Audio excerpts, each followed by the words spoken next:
your heart coach, and how y'all doing on this beautiful Monday evening? Wanted to stop by and have some heart talk with you today. The question for this evening is, are you too hard on yourself? Are you too hard on yourself? I'm asking you this question because I have come to a reality that I am very hard on myself.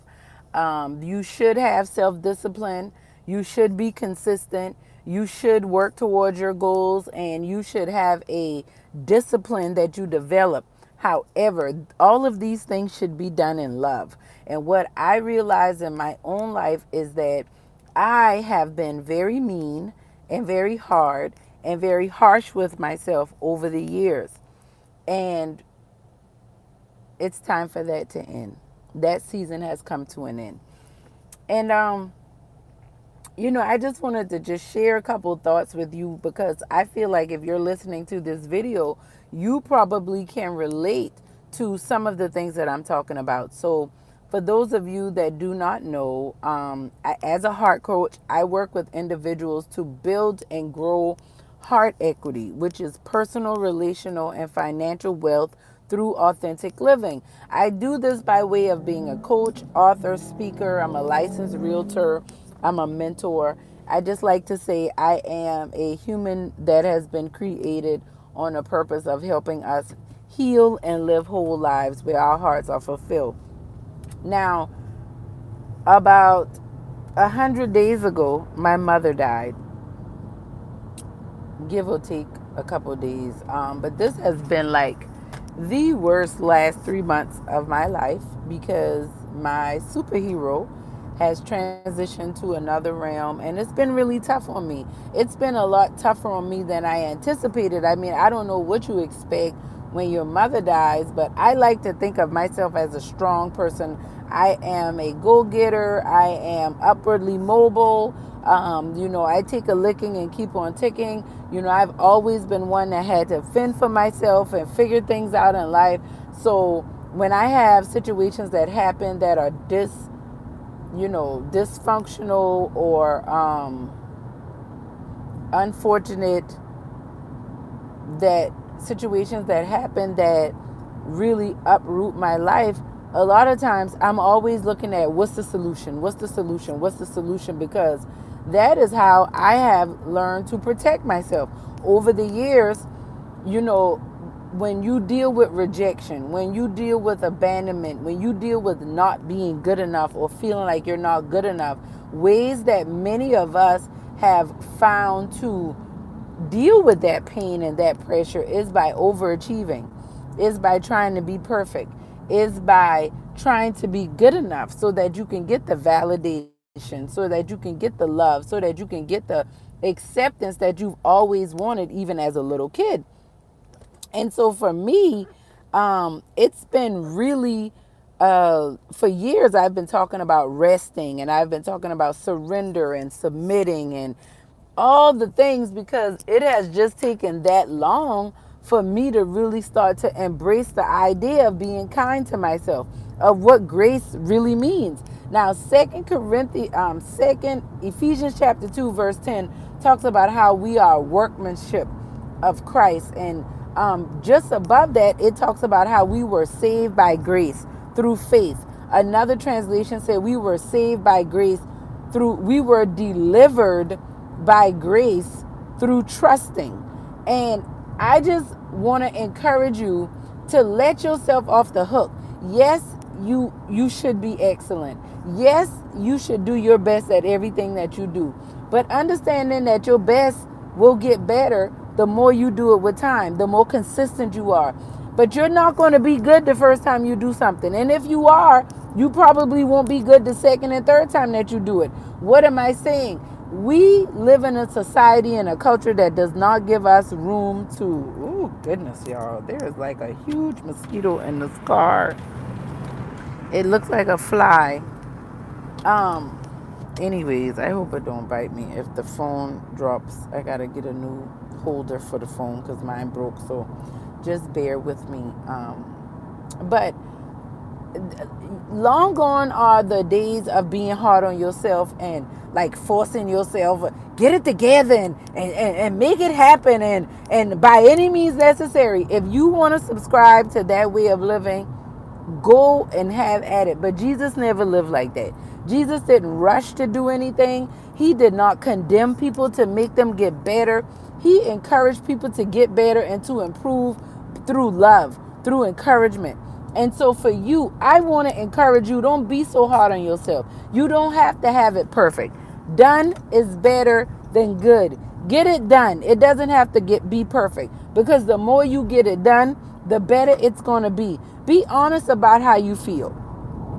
Know your feelings are not always the truth. However, you have to acknowledge the feelings that you have so that you can filter through and decipher through them. But if you keep telling yourself, I shouldn't feel this way, I shouldn't feel this way, guess what's going to happen? You're going to keep feeling that way, and it's going to get worse. You keep trying to cover up things from your past. But guess what's going to happen? It's going to show up in every personal relationship in your life, be it professional, be it a business relationship, be it a family, friend relationship.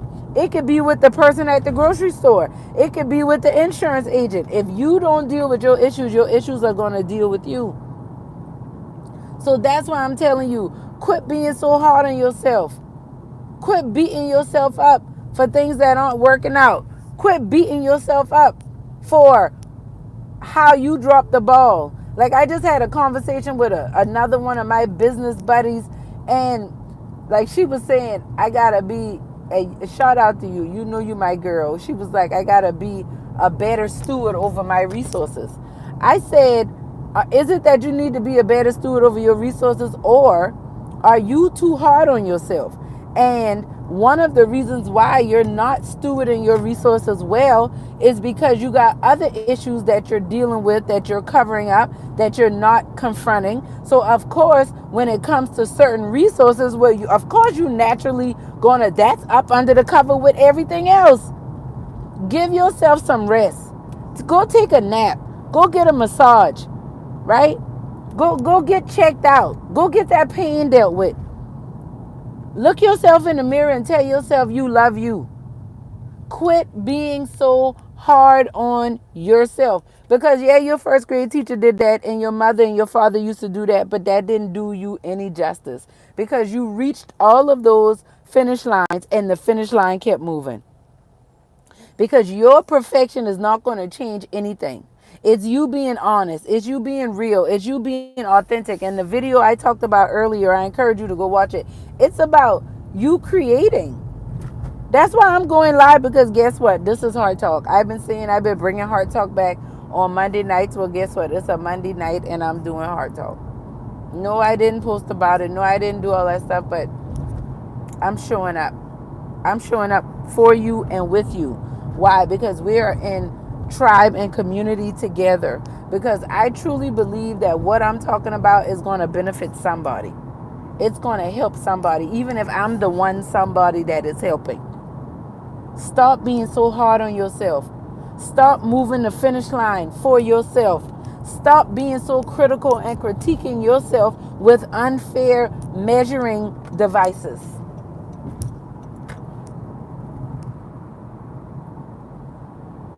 That's nonverbal communication.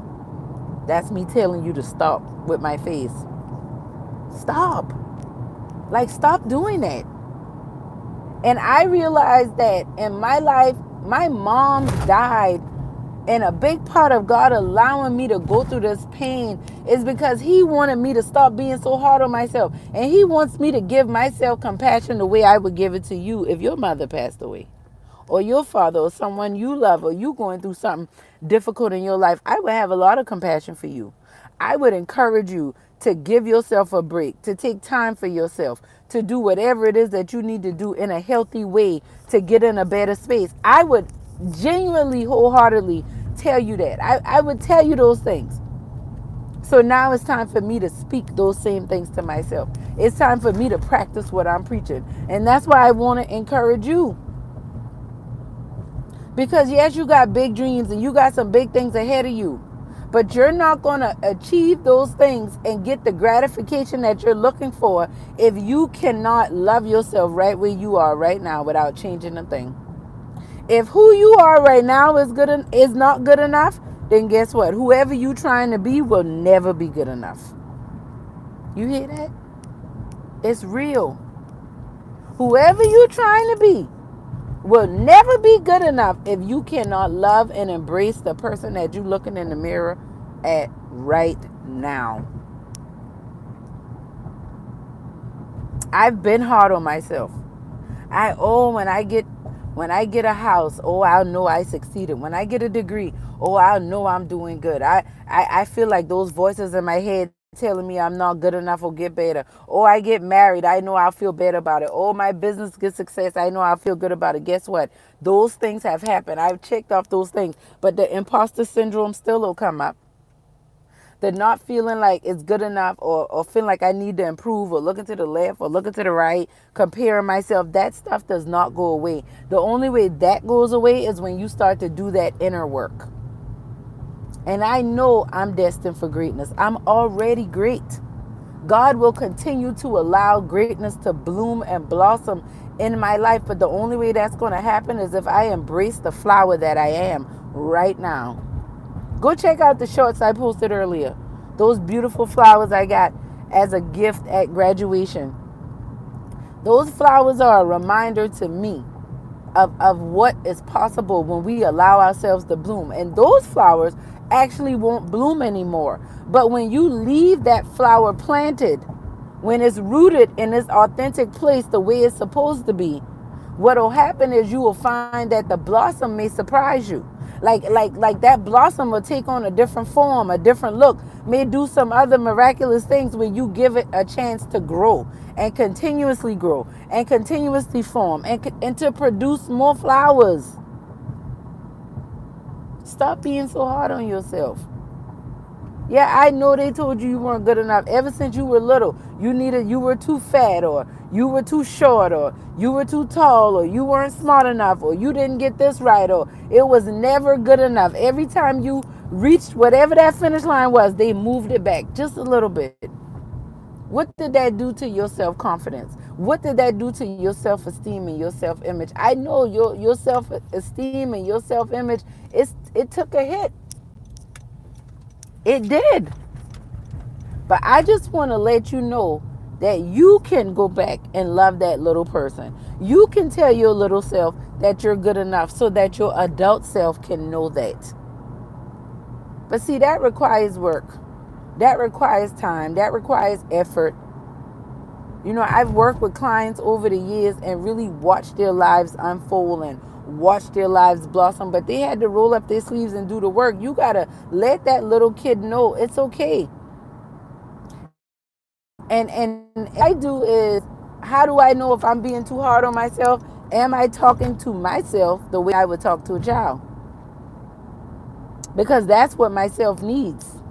Even when you have to correct children, you can correct them in love and gentleness where they get it and they are disciplined. But you got to stop being so hard on yourself. You have to stop being so hard on yourself. It's not doing you any good. And it's actually pushing people away who love you because they don't have the same issues that you have with yourself. They see you in a much brighter and better light. It's time for you to see yourself that way. So you think about it. If you have not gotten a copy of my books, make sure to go check them out and go get a copy. You can check me out on Linktree at The Heart Connections. You can also check out my website, addiebb.com. You can find me on Instagram, Facebook, YouTube at Heart Coach Talk. But let's stay connected. Let's love on one another. Let's continue to build heart equity together, because the truth of the matter is, when you heal your heart, you transform your life. And it's time for your life to be transformed, because guess what? You deserve it. You get to.